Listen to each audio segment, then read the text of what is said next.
नमस्कार, आप देख रहे हैं अपना उत्तराखंड और मैं हूं आप सभी के साथ आरती। तो चलिए बुलेटिन की शुरुआत कर लेते हैं उत्तराखंड की बड़ी खबर के साथ। 22 जुलाई से शुरू होने जा रही कावड़ मेले 2024 की तैयारी को लेकर मुख्यमंत्री पुष्कर सिंह धामी ने आज अधिकारियों के साथ समीक्षा बैठक की। मीटिंग में कावड़ पटरी, पेयजल, सीवर और लाइट की व्यवस्था दुरुस्त करने के संबंधित अधिकारियों को आदेश दिए गए। इस दौरान सीएम धामी ने कहा कि इस बार कावड़ यात्रा के दौरान वाटर एम्बुलेंस भी चलाई जाएगी, जो कावड़ यात्रा के दौरान लगने वाले जाम के समय बहुत उपयोगी सिद्ध होगी। बैठक में रानीपुर विधायक आदेश चौहान, रुड़की विधायक प्रदीप बत्रा, पूर्व कैबिनेट मंत्री स्वामी यतेश्वरानंद, उत्तराखंड डीजीपी अभिनव कुमार सहित जिले के आला अधिकारी मौजूद रहे। कांवड़ मेला हमारे राज्य के लिए बहुत बड़ा मेला होता है, जिसमें कई करोड़ लोगों की शिव भक्त कांवड़ियों का आगमन होता है। पिछले वर्ष भी 4 करोड़ से ज़्यादा लोग आए थे। इस वर्ष भी बड़ी संख्या में आने का अनुमान है। सभी शिव भक्त कांवड़ियों का हम देवभूमि उत्तराखंड हरिद्वार आगमन पर सबका स्वागत करते हैं, सबका अभिनंदन करते हैं और उनकी यात्रा अच्छी हो, किसी प्रकार की कोई परेशानी न हो, हर प्रकार से यात्रा सहज सरल हो, उसके निमित्त आज यहाँ पर बैठक की गई है। सभी विभागों को अपने अपने विभागों को दुरुस्त करने का, जो कमियां हैं उसको दूर करने का, पिछले साल की जो अनुभव हैं उनको देखते हुए इस साल और अच्छी व्यवस्था हो, हर प्रकार के इंतजाम अच्छा हो, सभी एक विभाग एक दूसरे से कोऑर्डिनेशन करें। आज समीक्षा इस बात सर बजट भी पास किया गया है। बजट की व्यवस्था चूँकि पहले नहीं होती थी, लेकिन हमने प्रावधान कर दिया कि अब यहाँ पर कांवड़ यात्रा के लिए जो मेला लगता है उसमें क्षेत्रीय विधायक और प्रदेश के वन मंत्री सुबोध उनियाल और जिलाधिकारी मयूर दीक्षित की मौजूदगी में विकास खंड नरेंद्र नगर के ब्लॉक मुख्यालय फफोट में आहुति बीडीसी की बैठक में सड़क, बिजली, पानी, शिक्षा, स्वास्थ्य, विद्युत, पेयजल आदि के मुद्दे पर चर्चा की गई। इस मौके पर ऐसे भी मामले सामने आए जब जनप्रतिनिधियों द्वारा उठाए गए मुद्दों का अधिकारी सही जवाब नहीं दे पाए। इस पर नाराजगी व्यक्त करते हुए प्रदेश के वन मंत्री सुबोध उनियाल ने अधिकारियों को निर्देश दिए कि वे बैठक में तैयारी के साथ आएं। उनियाल का कहना है कि इन बैठकों का मकसद ब्लॉक स्तर पर जिला स्तरीय समस्याओं का निदान करना है। उन्होंने कहा कि आज की बैठक में जो समस्याएं सामने आई हैं, उन समस्याओं का अगली बैठक में निराकरण सामने आना चाहिए।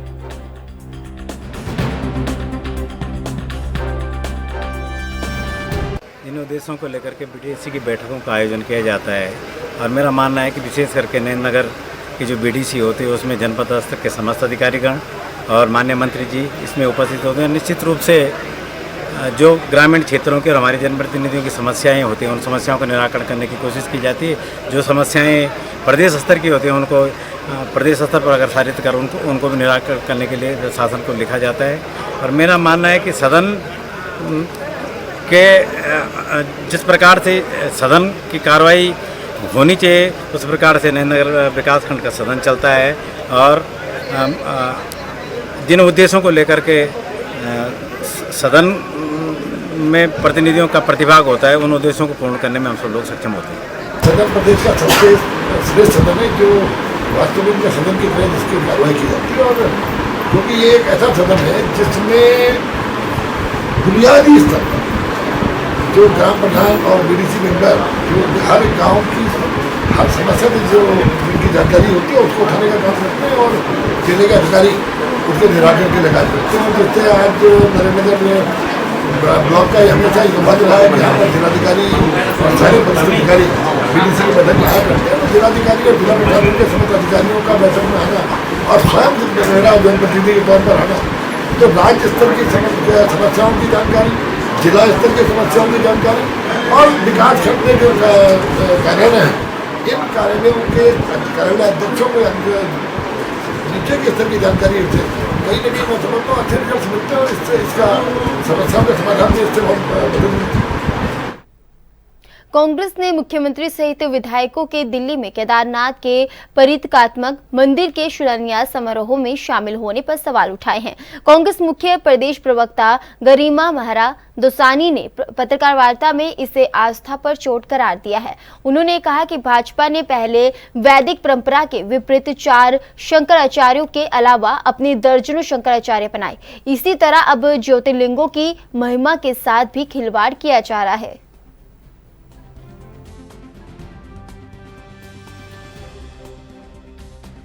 हमें तो अपनों ने लूटा, गैरों में कहाँ दम था, हमारी तो किश्ती वहाँ डूबी जहाँ पानी कम था। ईश्वर मुख्यमंत्री और उनके तमाम विधायकों को सद्बुद्धि दे जो इस तरह का कृत्य दिल्ली में करके आए हैं। उत्तराखंड के चारों धाम, उत्तराखंड को देवभूमि इसीलिए कहा जाता है क्योंकि यहाँ 4 धाम विराजते हैं, और आप उसको डेंट पहुँचाते हुए दिल्ली में केदारनाथ का रेप्लिका का शिलान्यास करते हुए आए हैं। भोले शंकर के बारे में सबको पता है कि भोलेनाथ तो हिमालय में विराजते हैं, भोलेनाथ तो तपस्या हिमालयों में करते हैं, अब दिल्ली गाजियाबाद में भी पाए जाएंगे। तो ऐसे में कहीं ना कहीं मुझे लगता है कि बहुत बड़ा मजाक और बहुत बड़ा आस्था के साथ खिलवाड़ किया है मुख्यमंत्री पुष्कर सिंह धामी और उनकी तमाम जो किचन कैबिनेट है उसने, और इसका विरोध होना चाहिए। हम इसका पुरजोर विरोध करते हैं कि आप जो है ये कोई जियो या किसी वेस्ट साइड वगैरह का आउटलेट नहीं है कि आप पूरे देश भर में खोलते चले जाएंगे। लोगों की प्रगाढ़ आस्था है केदारनाथ धाम में, और आज का नहीं, आदिकाल पुराना हमारा ये मंदिर है। अब आप उसका रेप्लिका खोलने लगे हैं पूरे देश भर में, तो कहीं ना कहीं ऐसा लगता है कि ये हिंदू धर्म के जो झंडा बरदार बनते हैं ये अज्ञानी लोग हैं, और ईश्वर इनको सद्बुद्धि देगा, ऐसी मैं अपेक्षा करती हूँ। उत्तराखंड की धामी सरकार प्रदेश के विकास के लिए लगातार काम कर रही है। मुख्यमंत्री पुष्कर सिंह धामी ने पिछले दिनों कई उद्यमियों से मुलाकात की थी, जिसमें कई उद्यमियों ने उत्तराखंड में उद्योग लगाने के साथ कई सेक्टर में निवेश पर MOU साइन किए हैं। इसके साथ ही अब जल्द ही उत्तराखंड में एजुकेशन सिटी बनाने का रास्ता भी साफ होता हुआ नजर आएगा। बीजेपी से धर्मपुर विधायक विनोद चमोली ने कहा कि प्रदेश सरकार उत्तराखंड के विकास में लगातार काम कर रही है। उन्होंने कहा कि उत्तराखंड को एजुकेशन के हब के नाम से जाना जाता है। इन्वेस्टरों द्वारा उत्तराखंड में निवेश के लिए रुचि दिखाई है। इससे आने वाले समय में उत्तराखंड में एजुकेशन के साथ साथ स्वास्थ्य के क्षेत्र में एक नया आयाम हासिल होगा।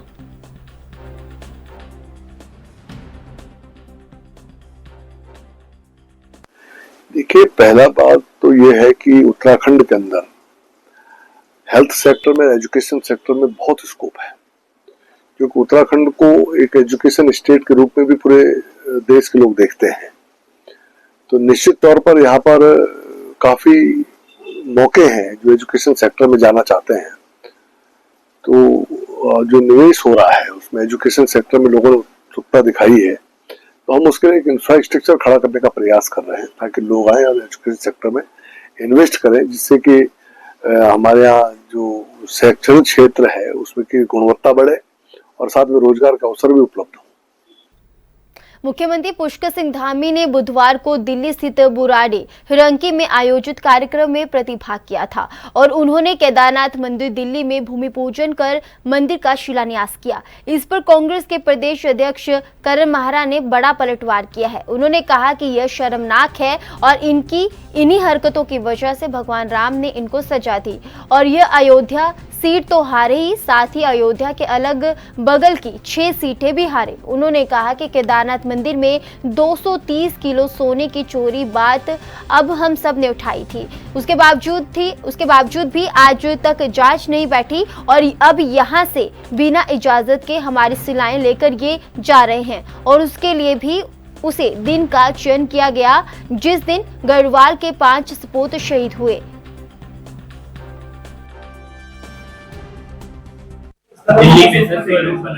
देखिए, ये शर्मनाक है और इनकी इन्हीं हरकतों की वजह से भगवान रामलला ने इनको पनिशमेंट दी। ये अयोध्या हारे, या अयोध्या की अगल बगल की 6 सीट हारे। यहाँ केदारनाथ में जब 223 किलो सोने की चोरी की बात हम सब ने उठाई, उसके बावजूद आज तक जांच नहीं बैठी और अब यहाँ से बिना इजाज़त के हमारी शिलाएं लेके जा रहे हैं। और वो भी उस दिन का चयन किया गया जिस दिन हमारे 5-8 गढ़वाल के कुमाऊं शहीद हुए, 8 गढ़वाल के 5 नौजवान शहीद हुए, उस दिन हमारे यहाँ से शिलाएं ले गई। ना पंडू से, ना पुरोहितों से, ना पुजारियों से, किसी से इस विषय में चर्चा नहीं हुई। और इससे ज़्यादा बेशर्मी की क्या बात होगी?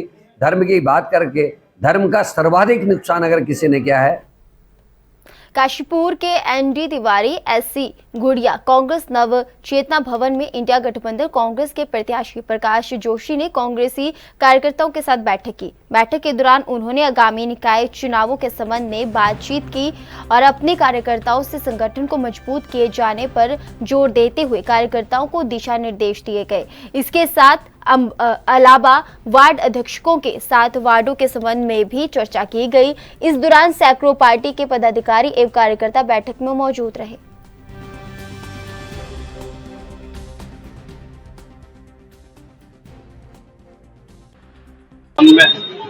देखिए, अब तो संगठन को मजबूत करने की एक सतत प्रक्रिया लगातार जारी है। चुनाव परिणाम लोकसभा के कुछ भी रहे हों, लेकिन जितना भी हो सकेगा, क्योंकि अब आगे स्थानीय निकायों के चुनाव हैं, पंचायतों के चुनाव आएंगे, फिर उसके बाद विधानसभा चुनाव भी आएंगे और संगठन एक सतत चलने वाली प्रक्रिया है। उसको और जितना मजबूत किया जा सकता है, उसे मजबूत करने के लिए पिछली बार भी हम आए थे और एक कुछ योजनाएं बना कर गए, जिस योजना के मद्देनजर हमारे जो वार्ड कमेटीज वगैरह हैं उनको जहाँ जहाँ ज़रूरत है वहाँ पर उसको और ज़्यादा बढ़ाने की ज़रूरत जहाँ पे थी वो बढ़ाने की बात थी, जहाँ खाली जगह है रिक्त स्थान को भरने की बात थी और उनको आगे प्रोग्राम देने की बात थी।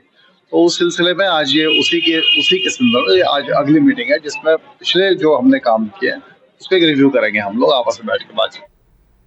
लंबे समय से लटकते आ रहे नगर निकायों के चुनाव अब सितंबर अक्टूबर में हो सकते हैं। शहरी विकास विभाग के सूत्रों के अनुसार इस अवधि का प्रस्तावित कार्यक्रम हाई कोर्ट को भेजा गया है। अब कोर्ट के आदेश में नजर टिकी है और उसी के अनुरूप कदम उठाए जाएंगे, जिसके बाद शासन अब आने वाले दिनों में नगर निकायों के ओबीसी आरक्षण के निर्धारण की प्रक्रिया भी आगे बढ़ाएगा। इस पर कांग्रेस का कहना है कि नगर निकाय चुनाव काफी समय पहले ही हो जाने चाहिए थे। जानबूझकर सरकार नगर निकाय चुनाव करना ही नहीं चाहती है, इसलिए चुनाव को बार बार पीछे करती रही है। उत्तराखंड में 6 महीने पहले ही निकाय के चुनाव हो जाने चाहिए थे और हमने तो मांग की थी सरकार से कि तय समय पे निकायों के चुनाव हों, लेकिन हमारे बात को भी सरकार ने अनसुना किया और प्रशासक बिठाने का काम किया। प्रशासकों का कार्यकाल भी 6 महीने का पूरा हो गया, उसके बाद भी तय समय पे चुनाव नहीं हुए, फिर से प्रशासकों का कार्यकाल बढ़ाया गया। अब फिर कहा जा रहा है कि तय समय पे चुनाव होंगे, लेकिन मुझे उम्मीद नहीं है, क्योंकि सरकार जानबूझ करके निकाय चुनाव को टाल रही है, बार बार निकाय चुनाव से भागने का काम कर रही है। क्योंकि आप निकायों की स्थिति देख लीजिए, कुछ भी विकास के काम वहाँ नहीं हुए हैं। जगह जगह जल भराव से जनता परेशान है, क्योंकि ड्रेनेज का कोई सिस्टम सरकार ने निकायों में डेवलप नहीं किया है, नालियों का निर्माण नहीं किया, स्ट्रीट लाइटें नहीं लगाई, नए पार्क नहीं बनाए, पुराने पार्कों का रख रखाव नहीं किया है। जगह जगह कूड़े के अंबार हैं। राजधानी देहरादून में आप हरिद्वार बाईपास पे चले जाइए, लोग नाक पकड़े बिना वहाँ से निकल ही नहीं सकते। तो कैसे निकाय चुनाव में भाजपा की वेतरनी पार होगी, ये सरकार भी जानती है, इसीलिए बहाने बना करके चुनाव टाल रहे हैं। और अब अगर चुनाव कराने की सरकार की मंशा है तो देखते हैं कि सरकार चुनाव करवाती है या नहीं करवाती, लेकिन मुझे उम्मीद नहीं। लोकसभा चुनाव संपन्न होने के साथ ही भाजपा अब अपने कार्यक्रमों की रूपरेखा तय कर रही है, जिसको लेकर आगामी 14 व 15 तारीख को राजधानी देहरादून में भाजपा द्वारा प्रदेश के सभी पदाधिकारियों की बैठक आयोजन किया गया है। प्रदेश मीडिया प्रभारी मनवीर सिंह चौहान ने बताया कि इस बैठक में पूरे प्रदेश भर से 1200 से अधिक पदाधिकारी शिरकत करने वाले हैं। मनवीर सिंह चौहान ने कहा कि उत्तराखंड की 5 लोकसभा सीटों को उत्तराखंड की जनता ने भाजपा को जिता कर दिया है। इसके लिए उत्तराखंड की जनता का अभिनंदन कार्यक्रम आयोजित किया जाएगा। साथ ही आगामी दिनों के कार्यक्रमों की रूपरेखा बैठक में तय की जाएगी। की बैठक भी जो है 15 तारीख को होनी है, क्या उसकी रूपरेखा है और किस तरह से उस पार्टी में जो है मंथन किया जाएगा? भारतीय जनता पार्टी की लोकसभा चुनाव के बाद एक बहुत बड़ी बैठक देहरादून में आयोजित होने वाली है, जिसमें करीब हमारे 1350 पूरे प्रदेश भर के पदाधिकारी शामिल होने वाले हैं। और इस बैठक में आगामी चुनाव को आगामी कार्यों को लेकर के विस्तार से चर्चा होगी।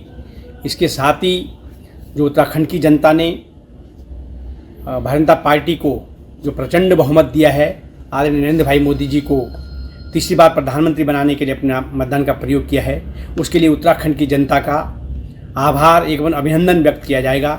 इसके साथ ही भारतीय जनता पार्टी के द्वारा जो पूरे प्रदेश भर में आगामी जो कार्यक्रम आयोजित होने वाले हैं, उनमें चाहे हम मतदाता अभिनंदन करके भी कार्यक्रम चलाने वाले हैं, और इसके साथ ही एक पेड़ माँ के नाम जो हरेला पर्व हमारे उत्तराखंड का प्रसिद्ध त्यौहार है, जो आज भारतीय जनता पार्टी ने पूरे देश भर में मनाने का जिसका को सुनिश्चित किया है, उसको लेकर के भी कार्यक्रम की रूपरेखा आगे तैयार की जाएगी। इसके साथ ही बहुत अन्य कई प्रकार के कार्यक्रम भी इसमें तय होंगे।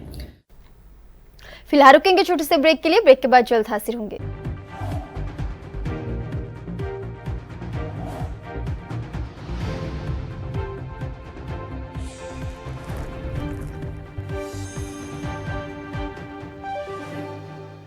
ब्रेक के बाद अपने उत्तराखंड में एक बार फिर आप सभी का स्वागत है। मुख्य विकास अधिकारी झरना कमठान ने कहा कि स्वच्छता ग्रीन लीफ सिस्टम के तहत निर्धारित मानकों के अनुसार होटल, रिजोर्ट, होम स्टे आदि की रेटिंग दी जाए। साथ ही स्वजल परियोजना विभाग को सत्यापन उप समिति के लिए स्वच्छता ग्रीन लीफ रेटिंग सिस्टम के लिए ऑनलाइन प्रशिक्षण की व्यवस्था करने के निर्देश दिए गए। मुख्य विकास अधिकारी झरना कमठान ने ग्रीन लीफ सिस्टम के तहत आयोजित बैठक में कहा कि भारत सरकार के निर्देशों के अनुसार ग्राम पंचायतों के अंतर्गत ग्राम क्षेत्रों में होटल, रिजोर्ट, होमस्टे वे धर्मशाला आदि को रेटिंग दी जानी है। सभी आवेदनों का सत्यापन करते हुए निर्धारित मानकों का पालन करने पर ही रेटिंग दी जाए। योजना के तहत संस्थानों को फिकल सर्च प्रबंधन, मानक मल का निस्तारण, ठोस कचरा प्रबंधन, जल प्रबंधन पर अंक दिए जाते हैं, जिसके आधार पर रेटिंग प्रदान की जाती है। योजना का मकसद अद्वितीय सुविधाओं के लिए बुनियादी ढांचा विकसित करना है। योजना में देहरादून और नैनीताल में पायलट प्रोजेक्ट के तहत कार्य किया जा रहा है। देखिए, ये पायलट बेसिस पे इसमें जनपद देहरादून को और नैनीताल को लिया गया है। तो इसके अंतर्गत स्वच्छता ग्रीन लीफ रेटिंग प्रणाली, इसमें हमारे जनपद में ग्रामीण क्षेत्र में जो भी रजिस्टर्ड होटल्स हैं, होम स्टेज हैं, धर्मशालाएं हैं, उन सब की रेटिंग की जाएगी। तो इसमें 1 लीफ, 3 लीफ और 5 लीफ सिस्टम है। इसमें कुछ मानकों के आधार पे जो है सर्वे कराया जाएगा। इसमें हमने सभी इस तरह के जो रजिस्टर्ड होटल्स हैं उनके साथ में मीटिंग कर ली है। उनको एक फॉर्म दे दिया गया, उस फॉर्म को भर के वो हमें सबमिट करेंगे। उसके बाद SDM की अध्यक्षता में कमेटी बनेगी जो जाकर के सत्यापन करेगी। इसमें मुख्य रूप से 3 बिंदुओं पे जो है वो फॉर्मेट पे रिपोर्ट ली जा रही है, जिसमें सॉलिड वेस्ट मैनेजमेंट है, ग्रे वाटर मैनेजमेंट है और फीकल स्लज मैनेजमेंट है। इन तीनों बिंदुओं पे मार्किंग करी जाएगी और इस मार्किंग के आधार पर जो अंक प्राप्त होंगे होटल्स और धर्मशालाओं को, जिसमें अलग अलग कैटेगरीज हैं कि अगर 100 से कम अंक, 200 में से 100 से कम अंक मिलते हैं तो उनको कोई रेटिंग नहीं मिलेगी। 100 से ऊपर, 100 से 130 तक मिलते हैं तो उनको 3 लीफ रेटिंग मिलेगी। 130 से 180 तक मिलते हैं तो फिर 3 लीफ रेटिंग मिलेगी, और अगर उससे ऊपर मिलते हैं तो फिर उनको 3 लीफ रेटिंग मिलेगी। तो first 1 leaf rating, 3 leaf rating और 5 लीफ रेटिंग, 3 कैटेगरीज हैं इसकी। तो उन कैटेगरीज में मानक के अनुसार प्रशासन को बार बार शिकायतें मिल रही थी कि भूमाफियाओं ने ढेला के इर्द गिर्द अवैध कॉलोनियां काटकर गरीब भोले भाले लोगों को बेचकर मुनाफा कमा रहे हैं। इसी को लेकर काशीपुर में एक बार फिर प्रशासन का बुलडोजर का एक्शन देखने को मिला है। काशीपुर का जो ढेला नदी का क्षेत्र है, उसके आसपास जो बाढ़ग्रस्त क्षेत्र है, उसमें बड़े पैमाने पे कॉलोनी काटी जा रही थी। करीब 20-25 एकड़ में मुझे दिखाई पड़ी थी। पूर्व में ध्वस्तीकरण के आदेश पारित हुए, उसका इम्प्लीमेंटेशन आज किया गया था। प्लाटों में जल भराव होने के कारण वो पूरा कार्य भी नहीं हो पाया। पानी निकलने के बाद उसको पूरा किया जाएगा। दूसरी ये कॉलोनी, ये भी उसी गांव में आती है, बेलजुड़ी में ही है। इसमें भी पूर्व में चालान किया गया, ध्वस्तीकरण के आदेश किए गए थे। कोई अपील पेंडिंग होने का या अपील दायर करने का कोई प्रमाण न दिखाने के कारण ये ध्वस्तीकरण भी की जा रही है। और जबकि मुझे ऐसा लगता है कि इसको अगर इसके जो आवेदक हैं अगर वो सही समय पर अपनी परस्यू करते तो हो सकता है इसमें उनको सहूलियत भी मिल सकती थी, क्योंकि मुझे बताया गया कि आरजो ने भी, मैंने पुष्टि नहीं कर सकता क्योंकि मैंने अभिलेख नहीं देखे हैं, लेकिन ध्वस्तीकरण के आदेश पारित हैं, अपील नहीं है और कोई स्थगन आदेश प्राप्त नहीं, इसलिए इसके ध्वस्तीकरण की कार्रवाई की जा रही है। मेरी क्षेत्र के लोगों से अपील है कि अवैध कॉलोनियों में न खरीदें। प्लाट खरीदने से पूर्व कॉलोनी का स्वीकृत मानचित्र जरूर देख लें, और ढेला नदी के आसपास कतई कोई प्लाट न खरीदें, क्योंकि वो बहुत बड़ा क्षेत्र बाढ़ क्षेत्र में आता है। वहाँ मानचित्र स्वीकृत भी नहीं हो सकता है, और अगर कोई ज़मीन खरीद करके किसी प्रकार से मकान बना भी लेता है तो भविष्य में बाढ़ आने पर उनके घरों में पानी जाने की और उनके नुकसान होने की संभावना रहेगी, जैसा कि इस बार भी अभी जो बारिश हुई उसमें देखने को मिला है। तो हमारी पूरी पहली प्राथमिकता है कि ढेला के क्षेत्र के आसपास की चीज़ों में अवैध जो गतिविधियाँ चल रही हैं उसको रोका जाए।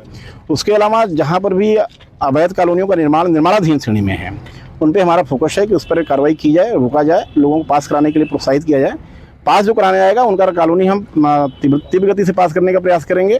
उनको जो भी सहयोग प्राधिकरण का स्तर होगा वो दिया जाएगा, लेकिन मेरे लोगों से अपील है कि अवैध कॉलोनियों में नैनीताल जिले में भारी बारिश का अलर्ट फिर जारी हुआ है, तो वहीं बारिश के दौरान हल्द्वानी में एक बार फिर से कलसिया नाले ने अपना प्रकोप दिखाया है। कलसिया नाले ने ऊपर पहाड़ों की तरफ गुरुवार शाम के समय हुई भारी बारिश का सारा पानी एक साथ कलसिया नाले में आ गया, जिसके चलते गुरुवार देर रात कलसिया से नाले के आसपास रहने वाले लोगों के घरों में पानी घुस गया और अफसोस अफरा तफरी मच गई।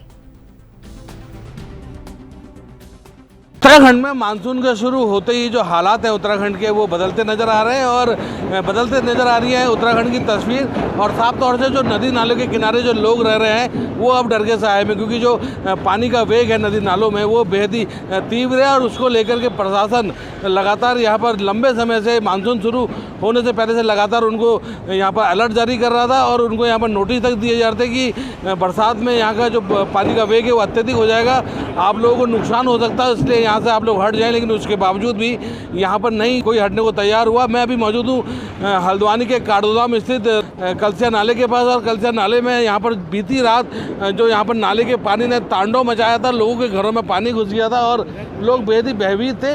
अभी आप देख सकते हैं क्योंकि अभी बारिश रुकी हुई है और जो नाले का रुख है वो बेहद ही शांत है, लेकिन ये नाला यहाँ पर जब बारिश होती है, खासकर पहाड़ों में भी जब बारिश होती है तो पहाड़ से सीधा पानी इस नाले में आता है और ये नाला विकराल रूप धारण कर लेता है, जिसके तहत यहाँ पर जो लोग रहते हैं नदी नाले के किनारे उन लोगों को यहाँ पर दिक्कतें काफ़ी होती हैं। हालांकि अगर कहा जाए तो ये जो नाले के अगल बगल जो लोग रह रहे हैं ये पूरी तरीके से अवैध हैं। प्रशासन की तरफ से इनको लगातार हिदायत दी जाती है, लेकिन उसके बावजूद भी लगातार यहाँ पर निर्माण कार्य जारी रहता है। और आप देख सकते हैं ये नाले के पास अभी एक मकान जो बिल्कुल नाले की जद में है, परमिशन इसको किसने दी, ये अतिक्रमण कैसे हुआ इसके बारे में हालांकि कोई नहीं जानता, लेकिन कसूरवार अगर कहा जाए तो यहाँ की राजनीति जो है वो भी इसकी कसूरवार है।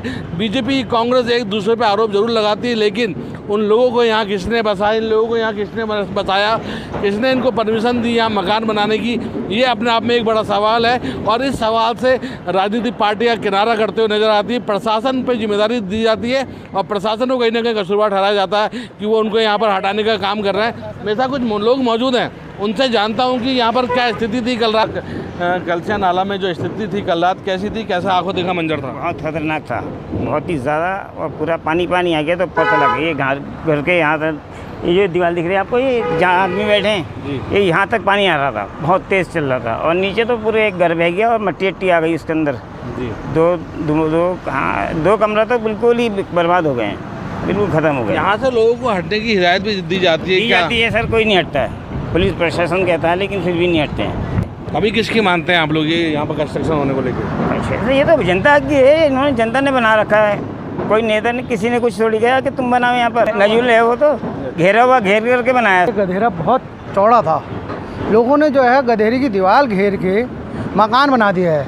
ये किसी की कमी नहीं है, ये तो पहले प्रशासन की कमी है। जब बनते हैं तब नहीं देखते हैं, जब बन जाते हैं उसके बाद आते हैं कि आपने क्यों बनाया, ये है वो है। अब तो आप देख सकते हैं लोगों का भी कहना है कि यहाँ पर जो लोग हैं वो बेहद यहाँ पर डर के साए में है और साफ तौर से लोगों को डर है अपने आशियाने का। लेकिन सवाल यही उठता है कि लगातार जिस तरह की कार्रवाई यहाँ पर प्रशासन करता है, ये कार्रवाई पहले क्यों नहीं की गई? और कहीं ना कहीं अब राज्य सरकार के साथ साथ जो राजनीतिक लोग हैं उनको एक मिसाल देने की ज़रूरत है। जिस प्रकार से अभी देहरादून में जो अवैध अतिक्रमण को हटाया गया था नदी नालों के किनारे, वो कहीं ना कहीं कार्रवाई हल्द्वानी के अंदर होनी सुनिश्चित होनी चाहिए। लेकिन उसके साथ ही इन लोगों का ये भी ध्यान देना चाहिए कि ये लोग अगर यहाँ से हटाए जाएंगे तो कहाँ रहेंगे। आप देख सकते हैं जो नाले की स्थिति है, ये नाला बेहद ही विकराल हो जाता है बारिश के दिनों में और बारिश आजकल हो रही है। कल रात की बात अगर की जाए तो कल रात को इस नाले में इतना अत्यधिक पानी था कि लोगों के घरों में पानी घुस गया था। लेकिन नाले के किनारे आप देख सकते हैं जो यहाँ पर पिलर्स हैं वहाँ पर लगातार मकान बना दिए गए हैं और ये नाला ऊपर यहाँ से आता है बहते हुए पहाड़ में। जो बारिश होती है